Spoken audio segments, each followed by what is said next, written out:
Hi, today is Thursday, February 15th. We're going to look at the quadrilateral review to prepare for the Unit 7 test.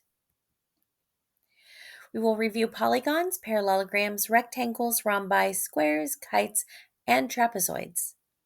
So you will be prepared to demonstrate your understanding of the quadrilaterals test on Friday. Remember to bring your charged Chromebooks for the test on Friday. You cannot use your notes for this test, however, you may use your index card that you've created along with the provided formula chart. Also, remember your Schoology assignments will lock on Thursday at 11:59 p.m. Number 1, find the value of x in the rectangle below if the measure of angle BAE is 5x minus 10 and the measure of angle CAD is 2x plus 30. The first thing I did was label those inside of the rectangle where they go. So BAE is 5x minus 10, and CAD is 2x plus 30. I can see those two angles together make up the 90-degree angle. So one plus the other make 90. And then solve using algebra. At any point, pause the video if you need to copy something down.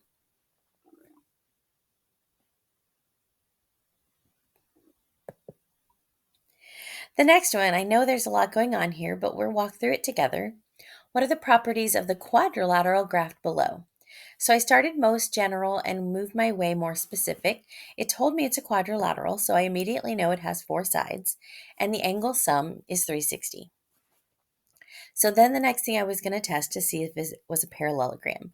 The easiest way to prove a graphed quadrilateral is a parallelogram is check the sides to see if they're parallel, the opposite sides.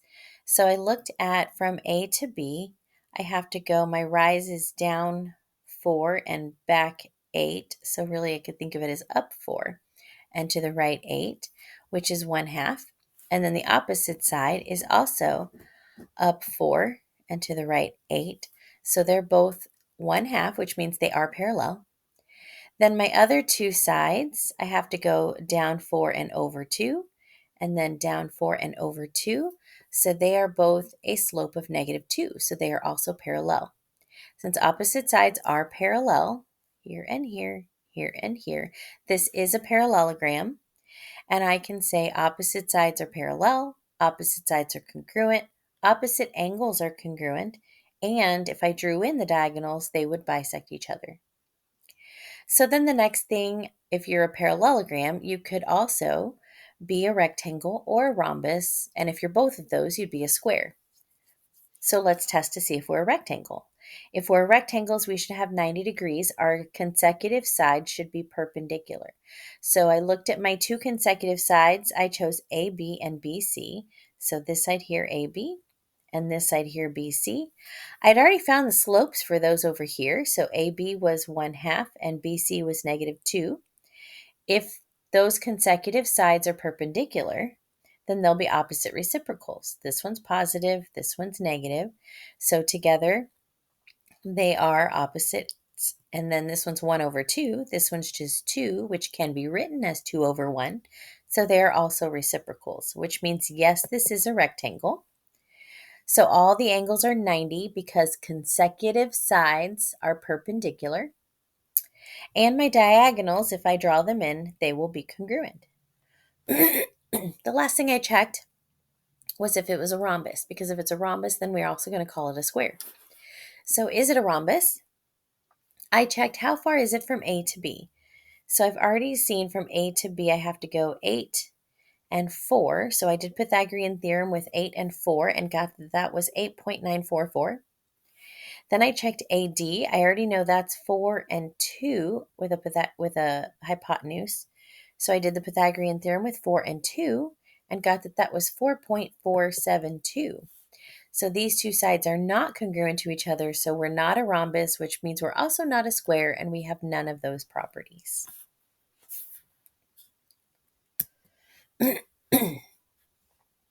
Number 3, the sum of the interior angles of a polygon are given below. How many sides does each polygon have? I need to apply the sum formula for the interior angles of a polygon, which is right here. My sum is equal to n minus 2 times 180, where n is the number of sides, which is what we're looking for. So I'm going to replace the word sum with the sum that they gave us, 900. To solve this, I have n minus 2 times 180. So to untimes, I'm going to divide by 180 on both sides. I still have n minus 2 left on the right-hand side. So I have to add the 2 to get rid of it to just have n. So if I have an interior angle sum of 900 degrees, then the number of sides of that polygon is 7. We'll do the same thing for a B.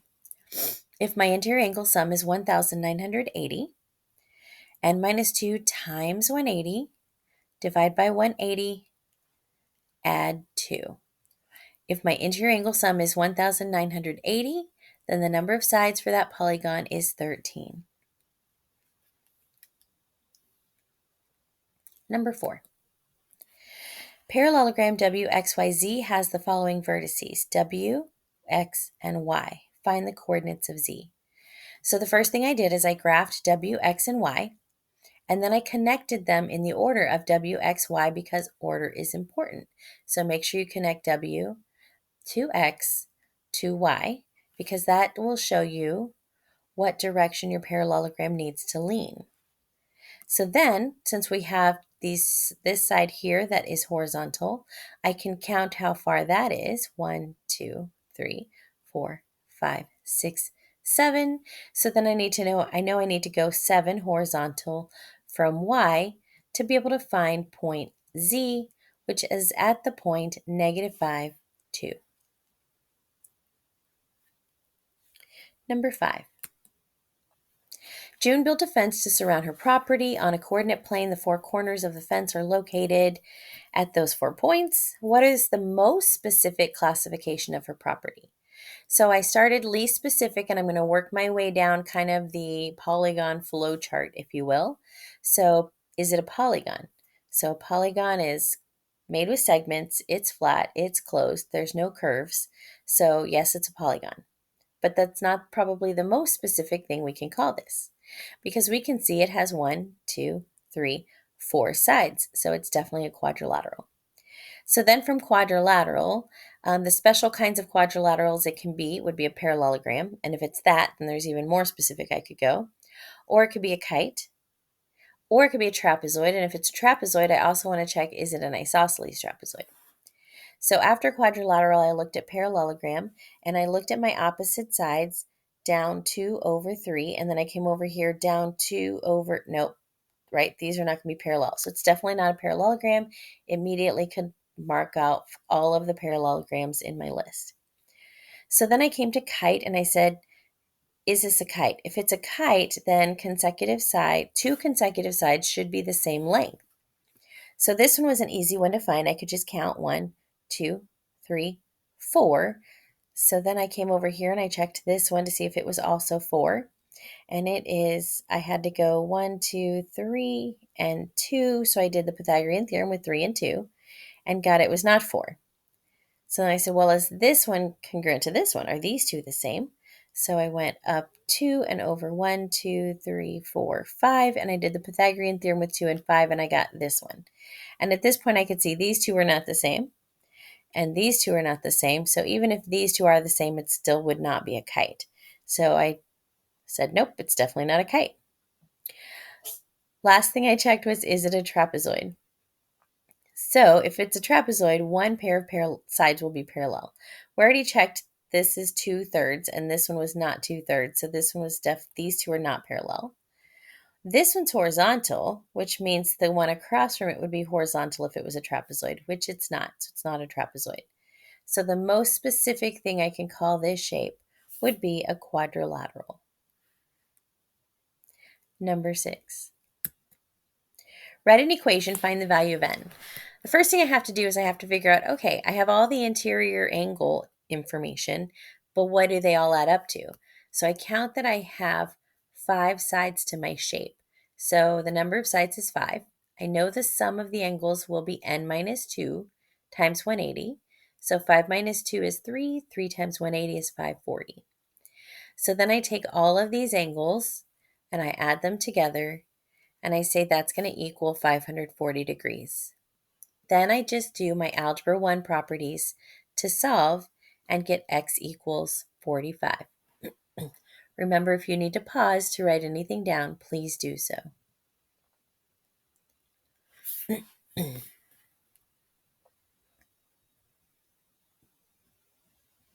Number 7. Find the value of b in the figure below. I can see in this one that they've given me information about an exterior angle at every single vertex. No matter how many sides my shape has, the exterior angle sum will always be 360. If I have 3 sides or if I have 10 sides, the exterior angle will always be 360. So I took angle B, 55, 79, 65, 70. I added them all together and said that equals 360. From there, I used my Algebra 1 skills to solve and got B equals 91 degrees.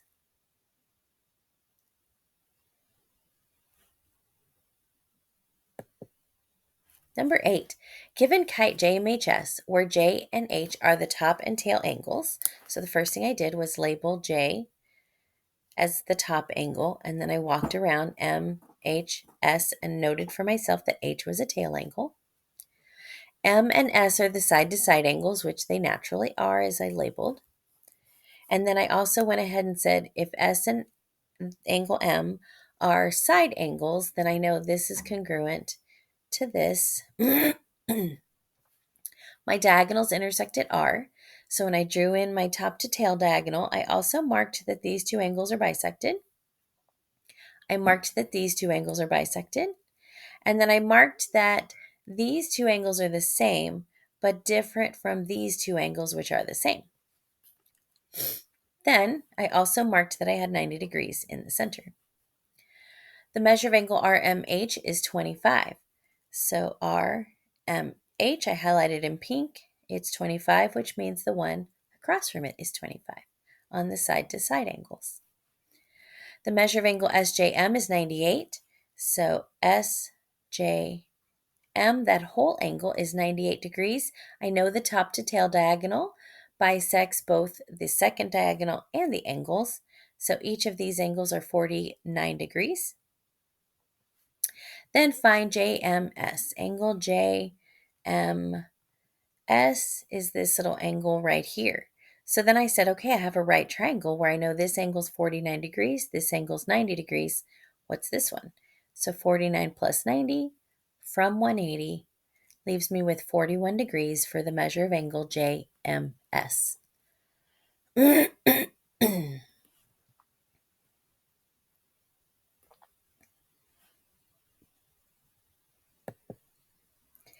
For the isosceles trapezoid, find both x and y. The first one I found was y because it was pretty easy to find. I know this makes an isosceles triangle, so these are base angles of that isosceles triangle, so y is 45. The second thing is I looked at this bottom whole left side underneath the downward going diagonal, the negatively sloping diagonal, so that I could figure out what was left for x up here. So I already know that this angle is 45. This angle here, I got at 67 by adding my 22 and my 45 together. So that angle is 67. So then using my triangle sum theorem, I know these three angles have to add up to 180. So 67 and 45 taken away from 180 leaves me with 68 degrees for the measure of angle x. Number 10. The diagonals of rectangle WXYZ intersect at V. So I went ahead and drew my picture WXYZ, making sure to go around the figure. If you go WX and then you zigzag and put Y over here and Z over here, you will get this problem wrong. Walk around your picture. So then WV is this half diagonal. ZV is this half diagonal. I know in a rectangle, because my diagonals are congruent and bisected, these two half diagonals will equal each other. So then I use my Algebra 1 skills to get x equals 6. Number 11. For the parallelogram below, find x. So first thing I did is say, where is x? X is right here, 2x plus 5. And it's just this little angle underneath here. I know it's an angle, it's not a side for two reasons. One, it's inside this angle. And two, it has a degree symbol. And side lengths are not measured with degrees. Okay. So 2x plus 5 is this angle measure right here. I know I have a parallelogram, and when I draw on my diagonals, I create alternate interior angles. Oops. I create alternate interior angles. We know if I have parallel lines, all my alternate interior angles are congruent to each other. So my 2x plus 5 will equal the one that's alternate interior to it, the 60. Once I have 2x plus 5 equals 60, I can use my Algebra 1 skills to find that x equals 27.5.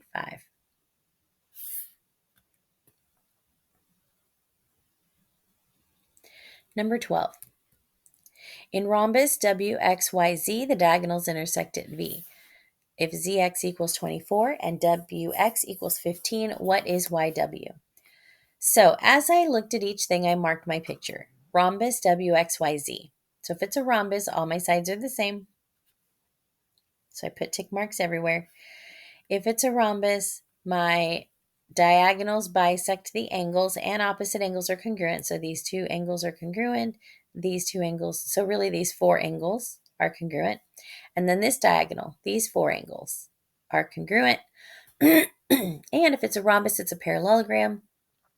So my diagonals are bisected. These are all each equal pieces as well. So then when they told me ZX was 24, ZX all the way across that diagonal is 24, lets me know that this is 12 and this is 12.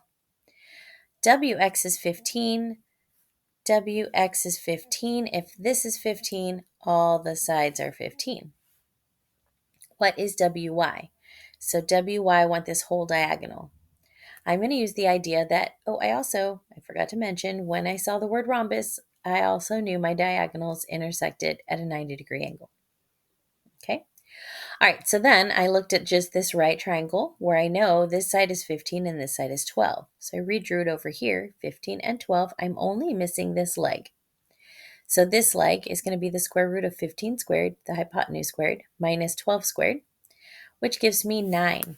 So this length is 9. I'm not looking for that length. I'm looking for the whole distance all the way across, which is another 9. So that whole distance from W to Y is going to be 9 plus 9, or 18 units.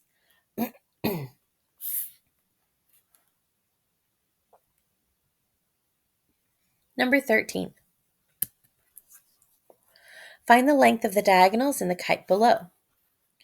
So when I look at this figure, I know it's a kite. The only thing they gave me, it's hard to really tell because there's stuff written already in it, but I can tell my handwriting from the typing, right? So they gave me this 3 here and they gave me this 4 here. That's all they gave me. In a kite, I know that the top to tail diagonal is going to bisect the side to side diagonal. So if this is 4, this is also 4. So my side to side diagonal is going to be 4 plus 4 is going to be 8. That's the easy one. The second one, we have to use our triangle skills because I also know in a kite, my diagonals intersect each other at a 90-degree angle, which means if I know that this is 4 and this is 8.5, if I relook at just that triangle, the 4 and the 8.5 with the right angle, I'm looking for this side here, x, which is a leg. So if x is a leg, that means inside my square root, I'm going to subtract my hypotenuse squared minus the other leg squared, which gives me 7.5 for x. So this length here is 7.5. The whole diagonal then is 3 plus 7.5. So the whole diagonal from C to A is 10.5 units. Number 14. Mark the square below so that all congruent angles and segment lengths are marked. So a square, remember, has no unique properties, but it has all the properties of a parallelogram, a rhombus, and a rectangle. So because it's a rectangle, I know my angles here are 90. I didn't necessarily need to mark that because they told me they just wanted congruent things marked. I also know since it's a rectangle that my diagonals will all equal each other. Really, those are the only two properties that the rectangle has on its own. So then, because it's a rhombus, that's where I get more properties. A rhombus means all my sides are the same. I got them all marked the same. It also means all the intersections where the diagonals intersect each other are also 90, the perpendicular. And in a rhombus, your corners are bisected. So these two sides are equal and these two sides are equal. And since all four corners are 90, all four corners are going to be divided into little 45s. So I'm going to have a congruent 45, a congruent 45, congruent 45, congruent 45, congruent 45, congruent 45, congruent 45, congruent 45. It just said to mark them as congruent, so that's what I have here. So this is everything marked congruent, all the segments, and all the angles. If it just asks me to mark everything in total that I know, the other things that I'd want to add is I would want to add this side is parallel to this side, and this side is parallel to this side because it's a parallelogram.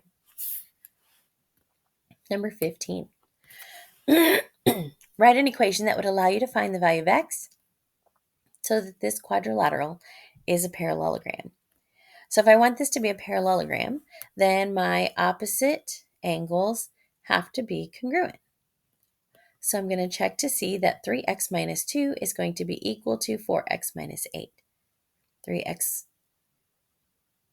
minus 2, we have a mistake here, yes? 3x, it should be minus 2 equals 4x minus 8. So let's check our math because I believe this answer will be wrong. First thing we did is we subtract the 3x on both sides, so we're good there. Then my 2, it should be a negative 2 because it's a minus 2, equals x minus 8. So when we add 8 to both sides, this should be a negative 2 plus 8. So my answer here should actually be x equals 6. So not x equals 10, but x equals 6. Now, had I in advance checked my work and plugged in this 10, 30 minus 2 would be 28. 40 minus 8 would be 42. And I'd say, wait, 28, 42, those aren't the same. I must have done something wrong and I would have caught my mistake. If I put in 6 here, 3 times 6 is 18. 18 minus 2 is going to be 16. Here, 4 times 6 is 24. And 24 minus 8 is 16. So both of these angles would be 16, which means this picture is not to scale, and that's okay. All right? All right, so hopefully you've reviewed polygons, parallelograms, rectangles, rhombi, squares, kites, and trapezoids, and you're prepared to demonstrate your understanding of quadrilaterals on the test. Please remember to bring your charged Chromebooks on Friday for the test. You can't use notes for the test, but you may use your index card you've created along with the provided formula chart. All Schoology assignments will lock tonight at midnight. Thank you so much for watching.